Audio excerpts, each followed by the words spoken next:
নমস্কার, কেমন আছো সবাই? আশা করছি সবাই খুব ভালো আছো। তোমাদের ভালোবাসা এবং আশীর্বাদে আমিও খুব ভালো আছি। বন্ধুরা, আজকেও চলে এসেছি একটা লং ভিডিও নিয়ে। আমি তো গাছ ভীষণ পছন্দ করি, সেই জন্য তোমাদের কিছু ফুলের গাছ দেখাই।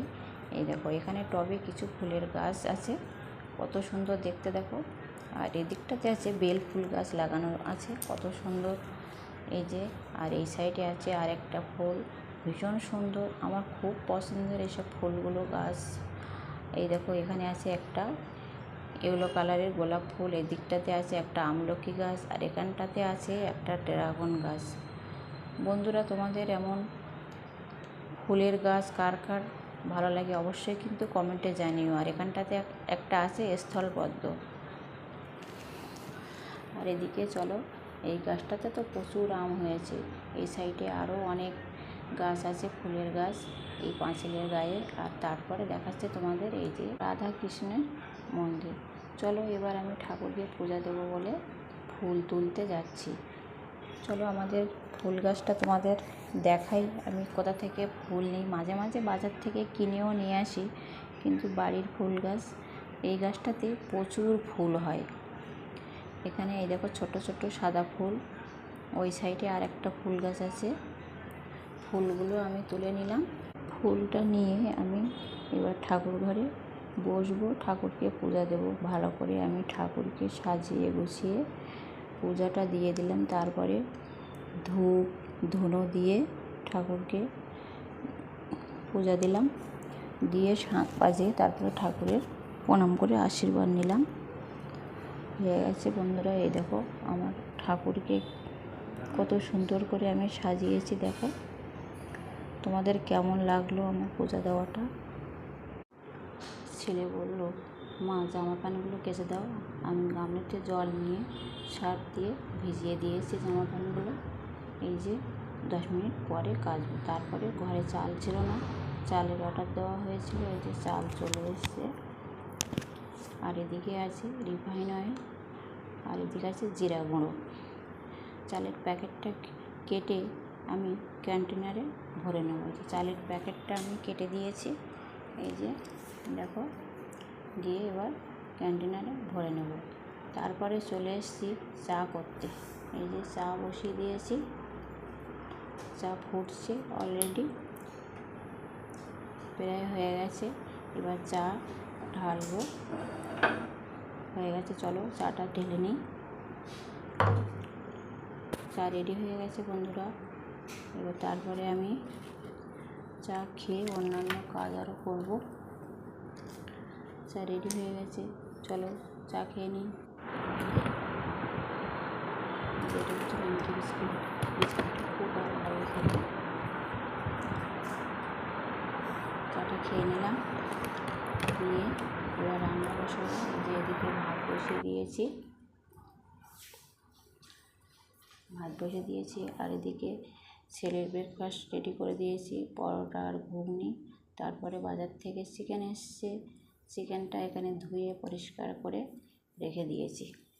চিকেন হবে, তার জন্য আমি এখানে সমস্ত মশলাও রেডি করেছি। এখানে আলুটা আমি ভাজবো বলে কেটেও রেখেছি, আর এদিকে বরবটি আলু ভাজবো বলে সেটাও ধুয়ে কেটে রেখেছি। আর আম ডাল করব সাথে, এই যে আমও কেটে রেখেছি। এদিকে ডাল সেদ্ধ হচ্ছে কড়াইতে। চলো, এবার কড়াইটা গ্যাসে বসিয়ে দিলাম, দিয়ে এবার নুন হলুদ মাখিয়ে রেখেছি, আলুগুলো আমি ভেজে নেব। কড়াইটা বসিয়ে দিয়েছি, গরম হয়ে গেছে তেল। চলো, এবার আলুগুলো দিয়ে সুন্দর করে ভেজে নেব। প্রায় হয়ে গেছে আমার আলু ভাজা, এই যে হয়ে গেছে। এবার তুলে নেব, নিয়ে ওই কড়াইতে আবার তেল দিয়ে এবার চিকেনটা বসাবো বলে আমি মশলাগুলো সব দিয়ে দিলাম। আর এদিকে দেখো, আরেক সাইডে আমি আম ডালও হয়ে গেছে প্রায় আমার। গরমের সময় ওই জন্য ডাল প্রতিদিনই আমরা খাই, আম ডাল। চলো, মশলাটা দিয়ে দিয়েছি, এবার একটু নাড়াচাড়া করে নিই, ভালো করে মশলাটা কষিয়ে নেব। দিয়ে এখানে সমস্ত গুঁড়ো মশলা, আদা রসুন বাটা সব কিছু আমি এখানে দিয়ে ভালো করে কষাই করে নেব। মশলাটা যতক্ষণ না তেল ছাড়ছে ততক্ষণ ভালো করে কষতে থাকবো। এই যে এগুলো মশলা দিচ্ছি, হয়ে গেছে প্রায় আমার মশলা কষানো। এবার লঙ্কার গুঁড়োটা দিচ্ছি পরিমাণ মতন, তোমরা তোমাদের পরিমাণ মতন দেবে, যে যেমন ঝাল খাও সেই বুঝে দেবে। একটু সামান্য জল দিয়ে মশলাটা আর একটু নেড়ে চেড়ে নিলাম। হয়ে গেছে আমার মশলা কষানো। এই যে তারপরে এবার চিকেনটা দিয়ে দেবো। চিকেনটা দিয়ে ভালো করে আমি নেড়ে চেড়ে কষিয়ে নেব এপিট ওপিট করে।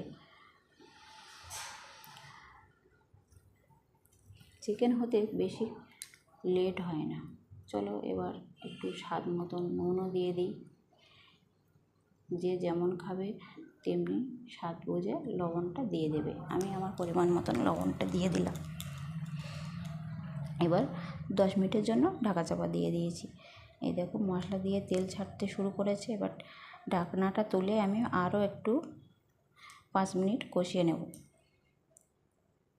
এই যে এবার আলুগুলো দিয়ে দিলাম, দিয়ে আরও ভালো করে আমি কষিয়ে নেব। নিয়ে এবার হয়ে গেছে আমার কষানো। তারপরে জল দিয়ে দিলাম।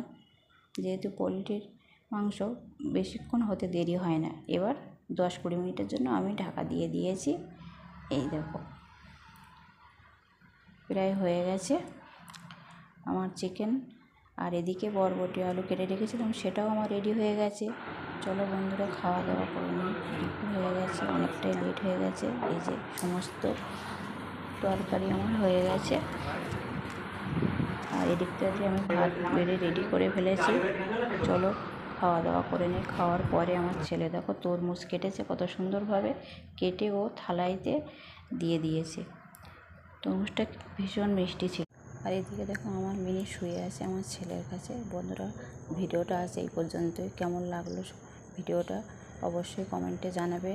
আর সবাই খুব খুব ভালো থাকবে। ধন্যবাদ সবাইকে। দেখা হচ্ছে অন্য কোনো ভিডিওতে।